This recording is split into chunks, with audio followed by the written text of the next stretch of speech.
ख्वाबों से बाहर आओ और चुपचाप सो जाओ। रुद्रा की आवाज़ से अन्नू झट से अपनी आंखें खोलकर सबसे पहले अपने आसपास देखती हैं।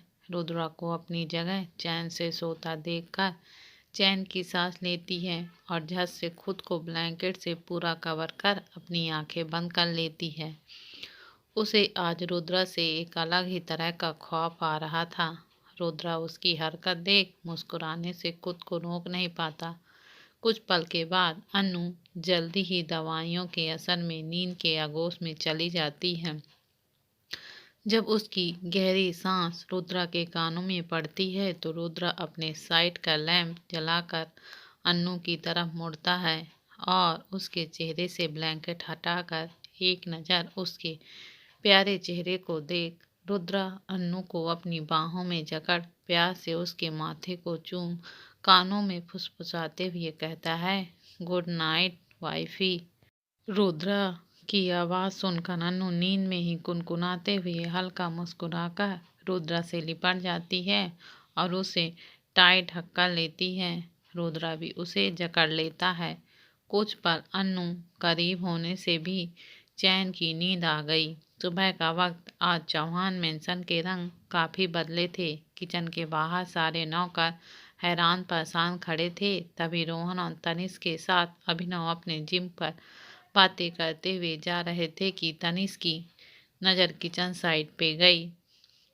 वो आश्चर्य में कहता है, वहाँ क्या हो रहा है?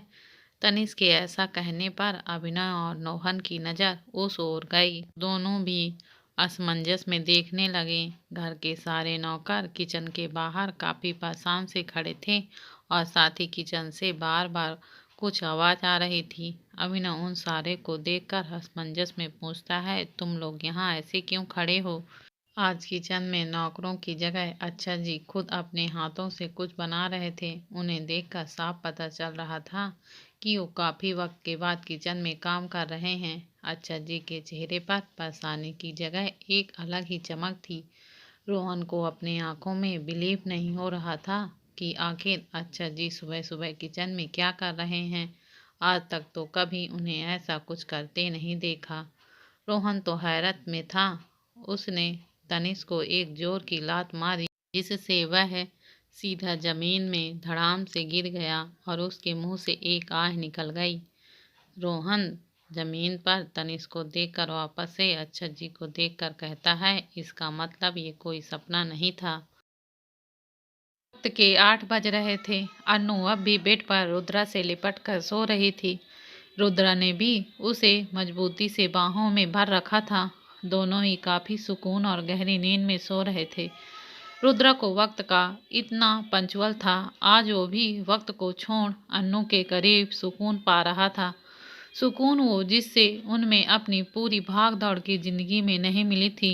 अन्नू की नींद कुछ कुनमुनाती है और वो रुद्रा को छोड़ नींद में ही पलटी, जिसके एहसास से रुद्रा नींद में ही अन्नू की कमर पकड़ के खुद के काफी करीब चिपका कर वापस हो जाता है। अन्नू की नींद कुछ पल में धीरे धीरे खुलती है।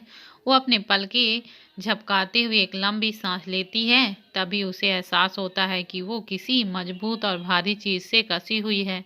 अन्नू हिलने की कोशिश करती है। उसकी नज़र खुद के सिर के नीचे तकिया की जगह मजबूत बाहों पर जाती है। देखकर वो धीरे से अपने पीछे पलटती है तो उसकी नींद रुद्रा के चमकते चेहरे पर पड़ती है। आज अन्नू ने रुद्रा को इतने करीब से पहली बार देखा था। माथे जिस पर अभी उसके बाल बिखरे हुए थे, जो मोतियों जैसे आंखों से जो अभी भी बंद थी, पर उसकी पलकें काफ़ी खूबसूरत थी। लंबी और तीखी नाक जिस पर गुस्सा राज करता है और साथ ही उसके हल्के गुलाबी पतले होंठ जो इस वक्त काफ़ी उस आकर्षित कर लग रही थी। अन्नू रुद्रा के चेहरे को देखकर उसमें कहीं खो सी गई।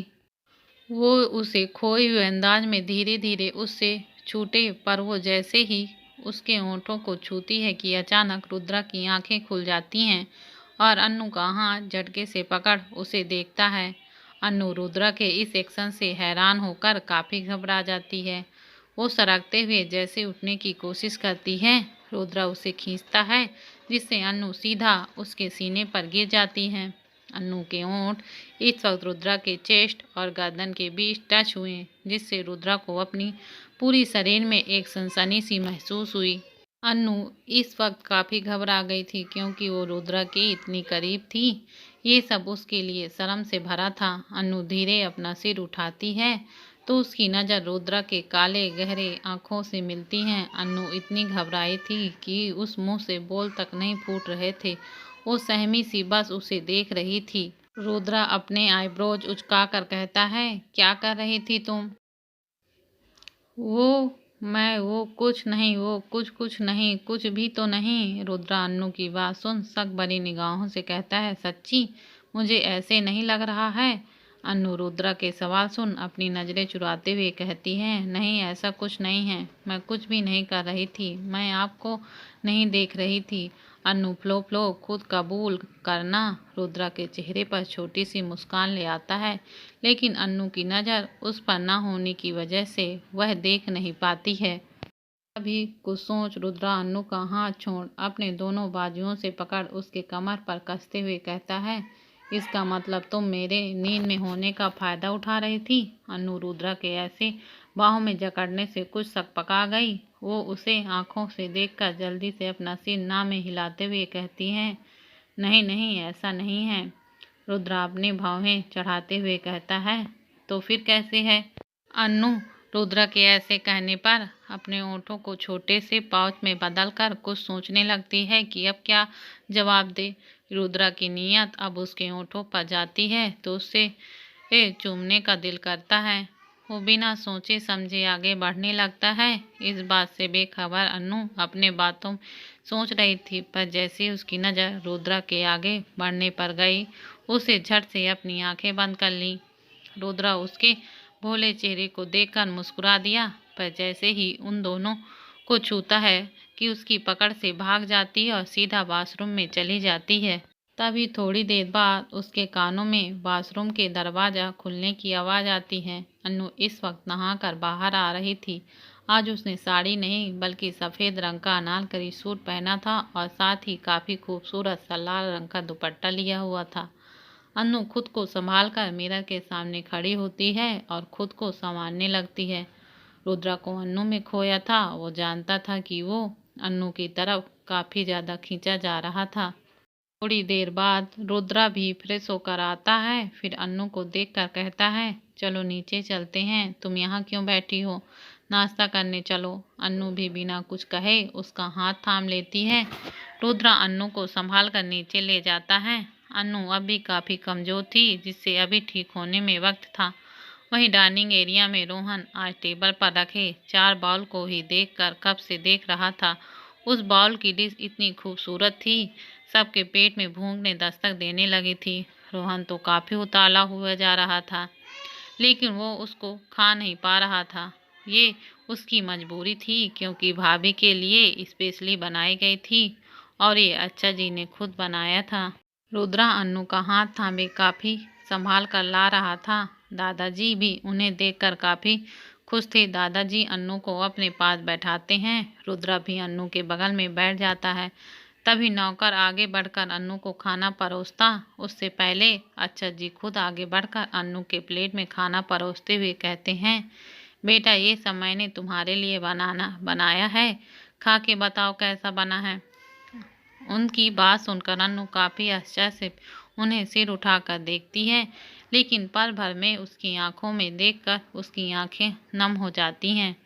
उसे आज अच्छा जी में अपने पापा की छवि नजर आ रही थी।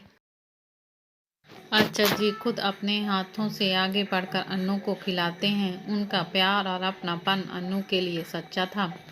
रोहन को खुशी थी, आखिर उसे नहीं तो किसी और को वो सब मिल रहा है। सब अच्छा जी का इतना बदला व्यवहार देखकर खुश के साथ कुछ हैरत में थे। वहीं रुद्रा अब भी बिना किसी भाव के देख रहा था। सब कुछ वो अन्नू को देखकर मन ही मन कुछ और सोच रहा था। ऐसे प्यार दुलार के साथ कुछ दिनों बाद अन्नू पूरी तरह से ठीक हो गई। कुछ दिनों के बाद करवा चौथ आने वाला था, इसलिए अन्नू बिना किसी से बताए धीरे धीरे करवा चौथ के लिए खुश हो रही थी। एक दिन अन्नू ने रोहन को मार्केट जाने के लिए कहा तो रोहन ने पूछा, भाभी किस लिए हम मार्केट जा रहे हैं। तब अन्नू ने रोहन को बताया कि करवा चौथ आने वाला है, इसलिए हम लोग शॉपिंग करने जाएंगे। तब रोहन ने अन्नू को चिढ़ाते हुए कहा, अच्छा जी, भाई के लिए करवा चौथ का व्रत भी रखा जा रहा है, क्या बात है। रोहन खुशी खुशी भाभी को मार्केट ले जाता है। अन्नू ने अपनी पसंद की ढेर सारी शॉपिंग की। अब तो बस उसे करवा चौथ के दिन का इंतजार था। अन्नू सबके लिए शाम के वक्त खाने का इंतजाम करती है। सभी लोग खाने की टेबल में आ जाते हैं। तब रोहन अन्नू को छेड़ते हुए सबके सामने कहता है कि भाभी का तो कल करवा चौथ का व्रत है। रुद्रा यह सुनकर एकदम से हैरान हो जाता है। वह इधर उधर देखने लगती है। दादाजी अन्नू को प्यार से पूछते हैं कि बेटी जी, क्या आपकी सब तैयारी हो गई। अन्नू अपना हाँ में सिर हिला देती है और सबको खाना खिलाकर अपने कमरे में चली जाती है। रुद्रा भी खाना खाकर ऊपर आता है तो अन्नू को घूर कर देखने लगता है। अन्नू सीधा जाकर बेड पर कंबल ओढ़कर लेट जाती है और सोने की कोशिश करती है। रुद्रा भी उसी बेड के दूसरी तरफ लेट जाता है और अन्नू से कहता है, क्या तुम करवा चौथ का व्रत रखोगी। अन्नू सिर्फ अपनी हाँ में गर्दन हिला देती है। अन्नू की बात सुनकर रुद्रा के होठों पर एक प्यारी सी मुस्कुराहट आ जाती है और रुद्रा अन्नू को कसकर पकड़ लेता है। अन्नू अचानक हुई हरकत से एकदम सकपका जाती है तो रुद्रा की भौहें तन जाती हैं। वह थोड़ा नाखुश कर दूसरी तरफ अपना मुंह करके लेट जाता है। अन्नू भी दूसरी तरफ अपना मुंह करके सो जाती है। कुछ देर बाद रुद्रा अन्नू के चेहरे को प्यार से निहारता है, फिर होठों पर अपने लिप्स लेकर उसके लिप्स के ऊपर सॉफ्ट किस करता है, जिससे कि अन्नू को आभास तक नहीं होता और वह अन्नू को टाइट हक करके सो जाता है। सुबह के वक्त जब अन्नू की नींद खुलती है तो वह रुद्रा के बाहों में थी। उसे एक अलग सा एहसास हो रहा था जिसे वह खुद नहीं समझ पा रही थी। वह रुद्रा के चेहरे के पास जाकर अपने हाथों से उसके होठों को छूती है और फिर एक नज़र प्यार से देखती है। इसके बाद अन्नू फ्रेश होने के लिए वॉशरूम में चली जाती है। अन्नू जब वॉशरूम से निकल कर आती है तो उसने आज रेड कलर की साड़ी पहनी थी जिसमें वह काफ़ी सुंदर लग रही थी। अन्नू शीशे के पास आती है और अपने बाल संवारती है, फिर अपने माथे पर रुद्रा के नाम का सिंदूर, हाथ में चूड़ा, रुद्रा के नाम का मंगलसूत्र पहनकर एक राजकुमारी की तरह लग रही थी। तक भी नींद खुल जाती है। वह अन्नू को चुप चुप कर देखता रहता है। उसको लग रहा था कि वह अन्नू को जाए और अपने सीने से लगा ले, लेकिन वह कर तो नहीं सकता था। अन्नू तैयार होकर नीचे जाती है और अपना पूजा पाठ करके सबके लिए नाश्ते की तैयारी में लग जाती है। तब तक सब लोग डाइनिंग टेबल पर आ जाते हैं। रुद्रा भी तैयार होकर नीचे आता है और सबके साथ बैठ जाता है। दादाजी अन्नू को देखकर उसके सिर पर प्यार से हाथ फेरते हैं और अन्नू से कहते हैं, अन्नू बेटा, और कुछ चाहिए तो बता देना। दादाजी मन ही मन खुश हो रहे थे कि अन्नू ने रुद्रा के लिए करवा चौथ का व्रत रखा हुआ है। तभी रोहन अन्नू का हाथ पकड़ते हुए कहता है, भाभी आपका तो व्रत है, आप ये सब क्यों कर रही हो, नौकर है ना घर पर। आप तो बस मेहंदी लगवाने के लिए तैयार रहिए क्योंकि मैंने मेहंदी वाली को घर में बुलाया है।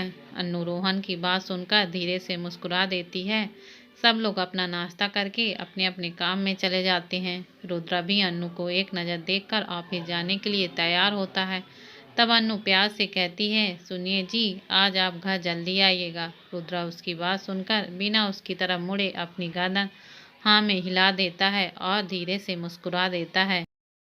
के जाने के बाद कुछ देर में मेहंदी वाली भी अन्नू के हाथों में मेहंदी लगाने आ चुकी थी। अन्नू रुद्रा की नाम की मेहंदी लगवाने के लिए काफ़ी खुश थी। रोहन अन्नू को छेड़ते हुए कहता है, भाभी अपनी मेहंदी पर भाई का नाम भी लिखवा लेना। अन्नू रोहन के सिर पर एक चपात लगाते हुए कहती है, दिन पर दिन तुम बदमाश होते जा रहे हो रोहन। रोहन भी कूदकर अपने कॉलेज के लिए निकल जाता है। अन्नू उसकी इस तरह से जाता हुआ देखकर बस मुस्कुरा देती है। मेहंदी वाली अन्नू के हाथों पर मेहंदी लगा देती है और अन्नू अपने हाथों की मेहंदी को प्यार से देखती है जिसमें रुद्रा के नाम का ए लिखा हुआ था, जिसे वह देखकर मंद मन अपने मन में ही मुस्कुरा रही थी। शाम का वक्त अन्नू ने अपने शादी का जोड़ा पहना हुआ था। वह किसी राजकुमार से कम नहीं लग रही थी, लेकिन उसके मन में कहीं न कहीं उदासी छाई हुई थी, क्योंकि उसे अपनी शादी वाले दिन की याद आ रही थी कि किन हालातों में उसकी शादी हुई थी। यह सब याद करके उसकी आंखों के कोने पर आंसू की बूंदें निकलने लगी। तभी अचानक से उसके कमरे का दरवाजा नॉक हुआ। अन्नू ने जब देखा तो वहां रोहन आंधी तूफान की तरह भागता हुआ आ रहा था।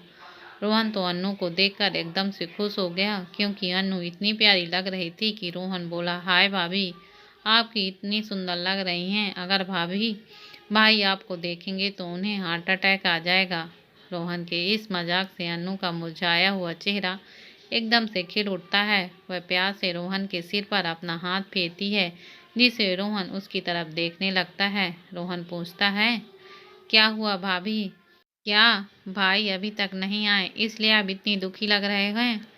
अरे भाई की टेंशन मत कीजिए, भाई आते ही होंगे। आप खुशी खुशी अपनी पूजा की तैयारी कीजिए। रोहन के पीछे तनिष भी खड़ा हुआ था। वह भी भाभी से बोला, आप भाई की चिंता मत कीजिए, भाई तो आते ही होंगे। तनिष रोहन के साथ आया हुआ था, लेकिन वह चुपचाप खड़ा होकर उन दोनों की बातें सुन रहा था और धीरे धीरे मुस्कुरा रहा था। अन्नू उन दोनों की बात सुनकर अपना सिर हाँ में हिला देती है। फिर अन्नू, रोहन और तनिष तीनों नीचे आकर अन्नू के साथ उसकी पूजा की तैयारी में हाथ बटाते हैं।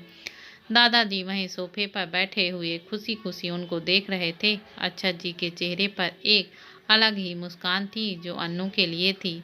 अन्नू की पूजा की तैयारी होने के बाद अन्नू करवा चौथ माता की पूजा विधि विधान से करती है, कथा सुनती है और फिर चंद्रमा के आने का और साथ ही साथ रुद्रा के आने का इंतजार करती है। रात के 8 बज गए थे, लेकिन रुद्रा अभी तक नहीं आया था। अन्नू को अब टेंशन हो रहा था कि रुद्रा आएंगे कि नहीं। थोड़ी समय के बाद उसे रुद्रा की आने की आहट सुनाई दी। अन्नू का मुरझाया हुआ चेहरा एकदम से चमक उठा। अन्नू और रुद्रा को जब एक दूसरे की नज़र मिली तो रुद्रा तो अन्नू को देखकर सब कुछ भूल ही चुका था और उसे सीने से लगाने के लिए उतावला हो रहा था। रुद्रा की तो धड़कनें शोर मचा रही थीं। उन दोनों की नज़रें तब टूटी जब रोहन ने कहा, भाई आप जल्दी से तैयार होइए, भाभी कब से आपका इंतजार कर रही हैं, चांद भी अब निकलने वाला है। रुद्रा एकदम से सकपका जाता है और सीधा अपने कमरे की तरफ चला जाता है। वहीं दूसरी तरफ छत को पूरी तरह से डेकोर किया गया था। उसको इतनी अच्छी तरह से लाइटिंग से सजाया गया था कि अन्नू तो देखकर एकदम से स्तब्ध रह गई। यह सब सूरज, अभिनव, तनिष और रोहन का ही आइडिया था। वह सब मिलकर अन्नू के चेहरे की खुशी को देखकर खुश हो रहे थे। थोड़ी देर बाद दादाजी और अच्छा जी भी छत के टेरिस पर आ गए थे। रुद्रा भी उन्हीं के साथ आया हुआ था। वह एक नज़र अन्नू को देखता है, फिर अपनी नज़र चारों तरफ घुमाता है। अन्नू दूसरी तरफ खड़ी होकर रुद्रा को ही देखे जा रही थी। तभी रोहन कहता है, देखो भाभी, चांद निकल आया। सब लोग चांद को देखकर खुश हो गए। रुद्रा भी अब अन्नू के पास आ गया था। अन्नू ने पहले चंद्रमा को अर्घ्य दिया, फिर रुद्र को छन्नी के आट में देखा। उसके बाद उसने उसकी आरती करी, माथे पर तिलक लगाकर उसके पैर को छुआ। रुद्रा बस एकटक होकर अन्नू को ही देख रहा था। उसके बाद रोहन ने उचकते हुए कहा, भाई भाभी का तो व्रत खोलो। रोहन की बचकानी हरकतें देखकर सब लोग हंसने लगे। रुद्रा ने फिर अन्नू को पानी पिलाकर उसके बाद उसने उसको मिठाई खिलाई। इसी तरह हंसी खुशी से अन्नू की और रुद्रा को बहुत सारी पिक ली। उसके बाद अन्नू और रुद्रा ने दादाजी के पैर छुए तो दादाजी ने उन्हें ढेर सारा आशीर्वाद और अन्नू के सिर पर हाथ फेरते हुए बोला, सदा सुहागिन रहो और पुत्रवती रहो। फिर अन्नू अच्छा जी के पैर छूने के लिए झुकी तो अच्छा जी ने अपने पैर पीछे कर लिए। उन्होंने अन्नू के सिर पर प्यार से हाथ फेर दिया। सब उन्हीं को ही देख रहे थे। अच्छा जी ने कहा, बेटियां पैर नहीं छूती। उसके बाद सब लोग नीचे आ गए। सब लोग डिनर करने के लिए डाइनिंग टेबल में बैठे थे कि दादाजी ने कहा, अन्नू बेटा, हम लोग अपने आप ही डिनर कर लेंगे, आप कमरे में जाओ, रुद्रा आपके लिए खाना लेकर आएगा। अन्नू ने एक नज़र दादाजी को देखा, फिर रुद्रा को देखकर वह अपने कमरे में चली गई। तब दादाजी ने अपनी कड़क आवाज़ में कहा, रुद्रा आप यहाँ क्यों खड़े हैं? प्लेट लेकर खाना ले जाइए अन्नू बेटा के लिए और उन्हें अच्छे से खिला दीजिएगा और आप भी खा लीजिएगा। दादाजी की बात सुनकर रुद्रा प्लेट लेकर कमरे की ओर बढ़ गया। थोड़ी देर बाद जब रुद्रा कमरे में गया, जैसे ही कमरा का दरवाजा खोला, रुद्रा ने देखा कि अनु बेड पर सो गई है।